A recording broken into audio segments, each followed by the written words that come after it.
پدر پول میخواهم، پدر لباس میخواهم، پدر کتاب میخواهم، پدر ماشین میخواهم، پدر میخواهم به مسافرت روم، پول بده.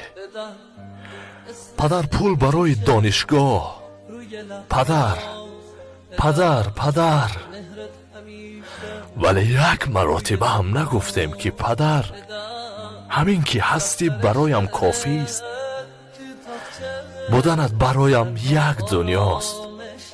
همیشه از برایش گفتیم از نداشته هایمان و از چیزهایی که دلمان میخواست، ولی یک مرتبه هم نگفتیم که پدر شما از ما چی میخواهید؟ افسوس یک مرتبه هم نگفتیم.